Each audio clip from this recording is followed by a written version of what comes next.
welcome to Fong's Fables. Let's start the story now. When I went to get my travel expenses reimbursed, the finance department didn't even bother looking at my receipts. They just tossed them aside. New company policy, she said. For first-tier cities, hotel reimbursement is capped at $35 a night, meals at $5. You've gone over the limit, lady. Wait, what? I went to our capital city, New City. Even budget hotels cost at least $50 a night. What do you expect me to do, sleep under a bridge for $20? Not my problem, the finance clerk shrugged. It's the boss's rule. I glanced at the pile of receipts in my hand. Nearly $20,000 in expenses. Half a year's salary gone, maxed out my credit card just to survive. If they didn't reimburse me, I wouldn't even be able to afford my next meal. Thinking about how much I had contributed to the company, I happily went to see the boss. But before I could even finish explaining, he cut me off. It's the rule, he said coldly. Coming to me won't change anything. I had been traveling nonstop for months to deliver a multi-million-dollar project for the company. Now that the project was almost done, they were refusing to reimburse my expenses. I had tried before. Every time I returned to the office to report progress, I would drop by finance. But they always rejected me. Reimbursements must be submitted in the last week of the month. The problem? The last week of every month, I had to attend project summary meetings in New City with the client. How could I possibly be in the office? Fine, I figured I'd rush back at the start of the last week, submit my expenses, then head back for the meetings. But when I did, they told me I had exceeded the limits. The stone-faced finance lady repeated the same line repeatedly. If the boss signs it, I'll process it. So, I took the form to the boss and explained again. Boss, $35 per night in New City? That's impossible. Even budget hotels cost at least $50. You haven't tried, so how do you know it's impossible? He smirked. Boss, check online. New City's budget hotels are at least $50. I actually stayed in a tiny guest house for $35. That's already as cheap as it gets. The boss sneered, pulled out his phone, tapped a few times, and showed me a list of youth hostels. See, $15 per night. Want me to book it for you? Boss, that's a hostel. 8 people in one room. So, other people can stay there. Why can't you? I need to work late. I can't focus in a shared room. Plus, what if my laptop or company documents get stolen? The boss looked like he saw my point. But then he started searching again. Look, found a budget hotel in nearby New City. Both only $30. Boss, those places are technically in the border part of New City, but I'd have to take a high-speed train just to get to the client. He zoomed into the map, frowned, and then said, No need for a train. There's a bus. Just wake up earlier. I clenched my fists, suppressing the urge to curse him out. And the $4 meal budget? That's not even enough for a bowl of noodles. Ah, Beatrice, this one's even easier, the boss said smugly. When you're not traveling, don't you pay for your own meals? Why should it be different when you're on a business trip? Actually, giving you $4 is a perk. At least it covers a shared meal, right? I was speechless. Let's sum up the company's business trip package, which are Green Train Hard Seats tickets. They are the slowest, oldest trains. Hostel dorms. Shared meal delivery. Whoever wants to go on these trips, be my guest. I looked at my shameless boss and knew there was no way he would approve my expenses. Fine. I'll play by their stupid rules. I adjusted my claim. $35 per night for dollars for food. At least I'd still get back $20,000. Right now, I just needed money for food. But guess what? Even after all that, finance still refused to process it. Frustrated, I went back to my desk, revised the numbers again, and resubmitted the form. And that's when things really got interesting. All right, just process my reimbursement according to the company policy. $35 for lodging and $4 for meals. Angela glanced at my expense report, barely even looking at it, and tossed it back to me. Not approved. I've already agreed to follow the company's ridiculous policy. Why still not approved? The invoice amount doesn't match the reimbursement amount. But that doesn't matter. The invoice is higher than the amount I'm claiming. Just process it according to company policy. Even the government allows this. The government might allow it, but the boss doesn't. The boss requires the amounts to match exactly. My patience was running thin. Angela, I haven't been reimbursed for nearly a year. I've fronted over $20,000 of my own money for this company. And now, I'm only asking for $15,000 back under your absurd rules. Can you please just process it? Angela remained stone-faced. If you get the boss's signature, I'll reimburse you immediately. I knew there was no arguing with her. So, once again, I dragged myself back to the boss's office. The finance team says I need your signature because the invoice amounts are higher than the reimbursement request. The boss took one look at the report. Noticing that I was writing off $5,000 less than what I had spent, he actually smiled. You see, in a big company like ours, we don't run things based on people's goodwill. We have to follow policy. But I'll make an exception for you this time. Just this once. He signed the paper. Of course, he'd sign it. He was saving $5,000 at my expense. Armed with his signature, I went back to finance. Angela barely glanced at the paper before pushing it back to me. Not approved. At that moment, I could feel my blood pressure spike. What? Now? The monthly reimbursement cap is $5,000. You'll need to split this into 4 separate claims. I took a deep breath, trying to stay calm. Angela, couldn't you have told me this earlier? She gestured toward a notice pinned to the wall. It's all in the company's financial policies. I glanced at the notice. Who on earth had time to randomly check finance department memos? My voice started rising. This is money I loaned the company. It's not a bonus, not my salary. I spent nearly $20,000 on business expenses. Why do I have to wait 4 months to get it back? Are you going to pay me interest? Angela stayed expressionless. It's the boss's rule. If he signs off, I'll reimburse you immediately. Again, the boss. I knew there was no arguing with Angela, so I went back to my boss's office again. The finance team says I can only claim $5,000 per month. Yes, that's the rule. I travel every month. My travel expenses are always around $5,000. If I follow this rule, I will never get reimbursed for past expenses. The boss finally looked up. Every organization needs structure. You should have submitted your claims on time. This is your own fault. And like I said before, I made an exception for you once. Don't push your luck. Boss, I can't submit claims on time because I'm always traveling for you. The end of the month is when the client requires a project meeting.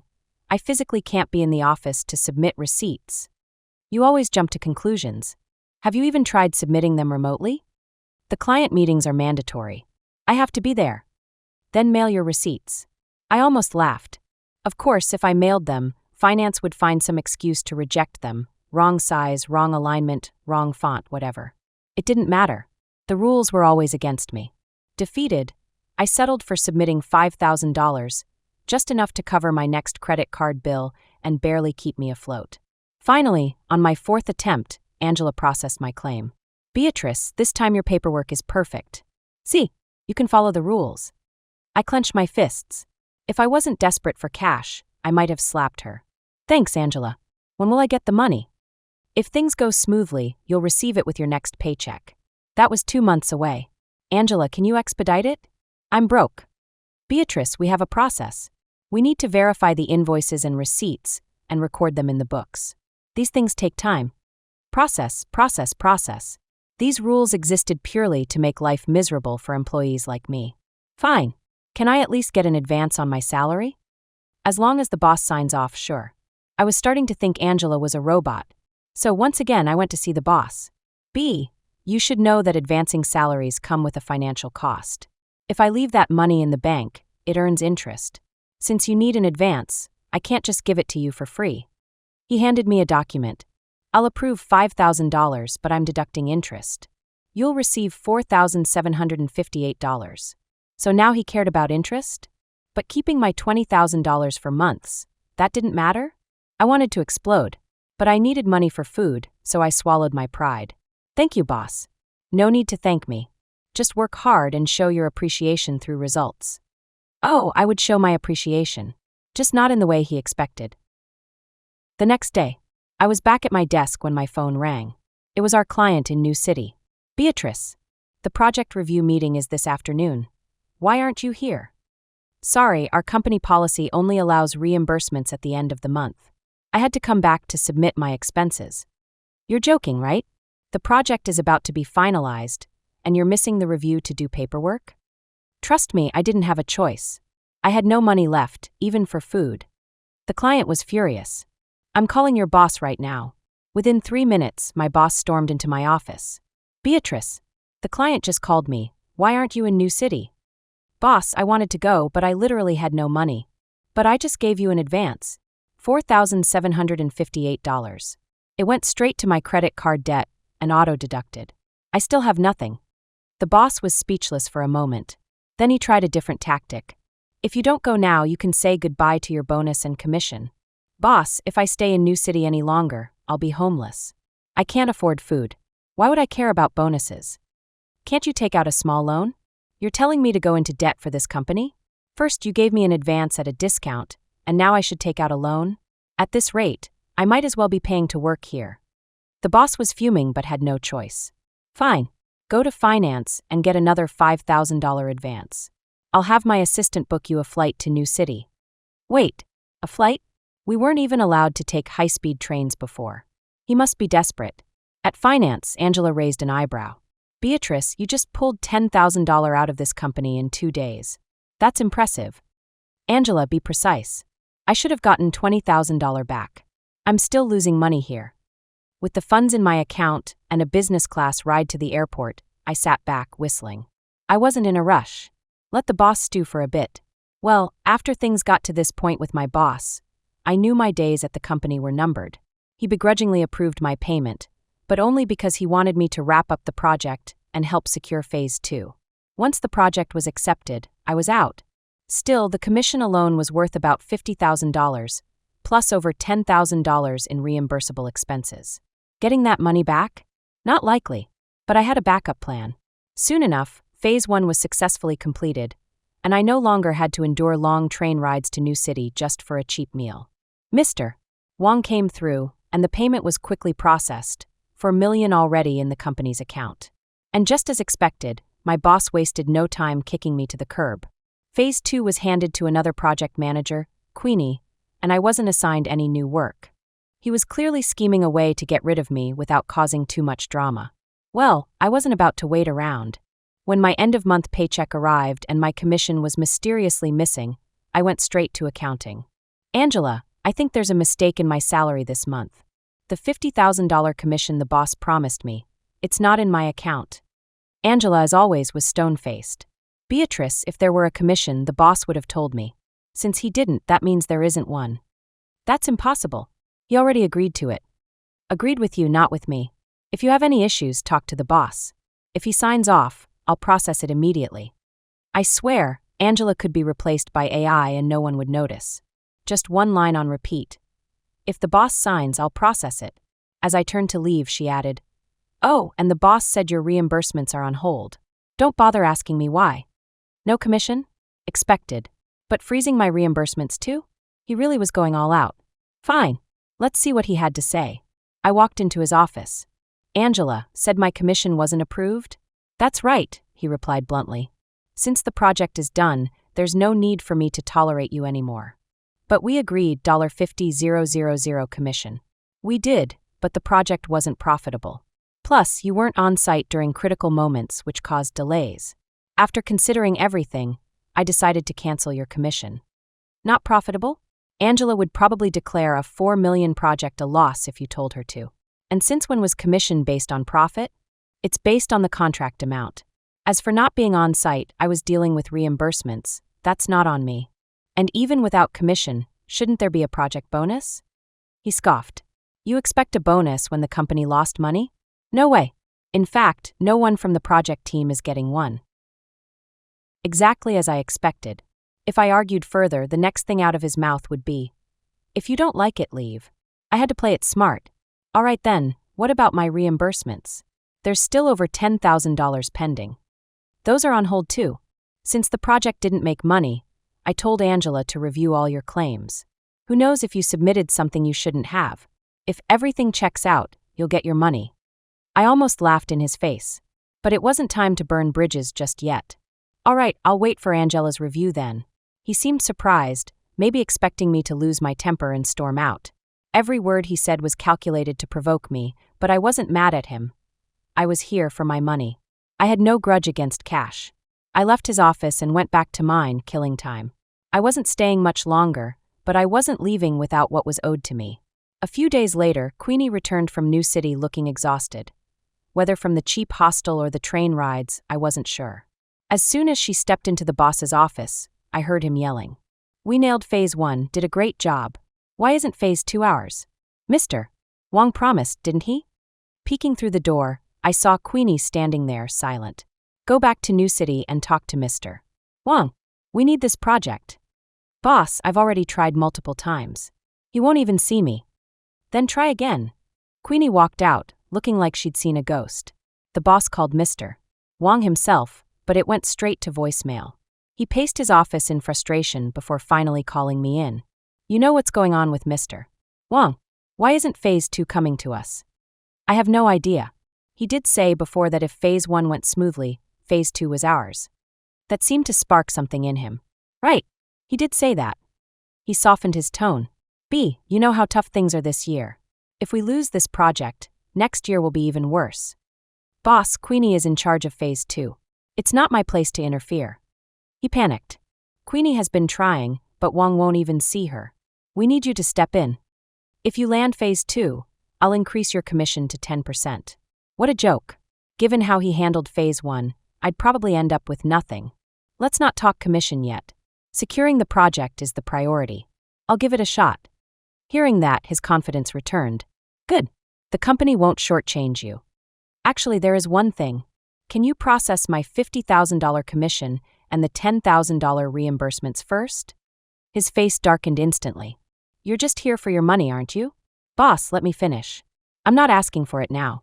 Just after we get the contract. He hesitated, then nodded. Fine. If you get phase 2, I'll pay you $60,000 immediately. A week later, I returned with a signed letter of intent. Why isn't this a contract? The boss asked suspiciously. I smirked. Let's not play games, boss. If I brought you a contract, would I still get my commission? Caught off guard, he chuckled awkwardly. Well, let's be real. If I give you the money, what if you take it and run? You already have the letter. Even if I left, Queenie could take over. The deal would still go through. He hesitated. You didn't fake this, did you? Check the last page, Mr. Wong's signature and company seal. Call him if you don't believe me. He did. Wong confirmed everything. Angela processed Beatrice's commission and reimbursements. An hour later, I got a bank notification. $60,000 deposited. I immediately emailed my resignation, packed my things, and walked out without looking back. Forget signing the contract. He could deal with that himself. I took a week-long trip to New Coast, enjoying the sights, ignoring dozens of frantic texts from the boss. They started as threats, then insults, then begging, then desperation. Finally, he accused me of fraud. I turned my phone back on after my trip. Within minutes, he called. B, where are you? Why was your phone off? Get back to the office now. Boss, I quit. I'm not coming back. I never approved your resignation. You're still an employee. You can consider me absent then. I hung up, blocked his number, and continued enjoying my time. After a fun-filled week, I happily returned home, only to find the company's security guard standing right at my door. As soon as he saw me, he quickly pulled out his phone and called my boss. Boss, Beatrice is home. Before he even finished speaking, he grabbed my arm. Finally, the boss told me to wait here until you came back. If I couldn't find you, I wasn't allowed to return to the company. You better not try to run again. You have no idea how chaotic things have been lately. So many people have resigned. I'm just here to escape the mess. But man, our boss is something else. He literally stationed me here like a sentry. No project bonuses, stingy business trips. No wonder people are quitting left and right. Not long after, my boss arrived at my place, completely out of breath. What happened with Mr. Wong? He demanded. I don't know. I resigned. It has nothing to do with me anymore. You did this on purpose, didn't you? I couldn't reach you, so I sent Queenie to talk to Mr. Wong. He said the Phase 2 project has already been given to another company. And that project proposal? Anyone who bid on the contract could have gotten it. I told you it's not my problem anymore. If it's a business issue, go find Queenie. My boss must have finally realized he had walked right into my trap. B, I could sue you for fraud. Go ahead. I only took my rightful commission and reimbursement fees. You can try, but I have all the proof I need. Oh, and by the way, I recorded our last conversation. That $60,000? We clearly discussed that it was for my commission and reimbursements. I pulled out my phone and played the recording. Seeing how prepared I was, my boss's last bit of resistance crumbled. At last, he asked the question that had been haunting him. What the hell happened? Why did Mr. Wang go along with your little act? I let him inside and watched as he placed his phone on the table. The screen was dark, no recordings. Only then did I begin to speak. You made a lot of mistakes. You created obstacles for our reimbursements, cut down our travel expenses. But those weren't your biggest sins. You really messed up in two major ways. He looked puzzled. He still had no idea what he had done wrong. First, you shouldn't have withheld my $50,000 commission. What you probably didn't realize is that half of that money belonged to Mr. Wang. His face immediately turned pale. You should have told me. If I had known, I would have given it to you. At that moment, he finally understood why Mr. Wang had sided with me. But it was too late. This was between me and Mr. Wang. I didn't want to tell you before, but now I might as well. Just accept it. He lowered his head, thinking he had only offended me. Little did he know, he had pissed off a client. Mr. Wang barely made anything from Phase 1. So from the very beginning, I had promised him half of my commission. The second thing you screwed up? You knew there was a Phase 2 project, and you still refused to pay the team their project bonuses after Phase 1. Cutting my commission offended me and Mr. Wang, but skipping the bonuses? That made enemies of the entire project team. If you don't keep your word, who would want to keep working for you? He stared at me blankly. Do you know who won the bid for Phase 2? And do you know why Mr. Wang trusts them so much? I smiled. Let me tell you, I took the contract and went to another company. And not just that, I gave the new boss a list of all the core members from Phase 1. He personally assured Mr. Wang that the same team would be running the project, just under a new company. Everyone who left your company got a 30% pay raise to do the exact same job. That was the final blow. My boss collapsed onto the sofa, stunned. You stole the project and poached my entire core team. Ruthless. But I guess I can't blame you. Why would anyone stay? I gave him a friendly reminder. The people I took? They're the real workers. Your company still has to handle after-sales support for Phase 1, but the people you kept might not be up to the task. You better hire replacements quickly before customers start coming for compensation. With that, I handed him my reimbursement receipts and left. He trudged away, completely deflated. The arrogance he once had over me was gone. After all, he was the one who had to clean up the mess now. Meanwhile, Phase 2 was running smoothly. The core team was intact, the project manager was the same, and we all knew what we were doing. My new boss trusted me to run the show, and I made sure to distribute bonuses on time. The team was motivated and efficient. 6 months later, Mr. Wang came to me. Beatrice, about the after-sales support for Phase 1. We might need your help. What happened to my old company? It shut down. Really? What happened? Ugh, don't even ask. They hired a bunch of new tech guys who had no clue what they were doing. Every time something went wrong, they just messed things up even more. The system nearly collapsed. Customers even sent legal notices for compensation. Did they pay up? Pay what? The company's gone. I heard the boss shut it down and disappeared. Who knows where he ran off to? Probably taking the cheapest train ride he could find, eating discount meal deals along the way. I wasn't surprised at all. With his mindset, he was bound to crash and burn.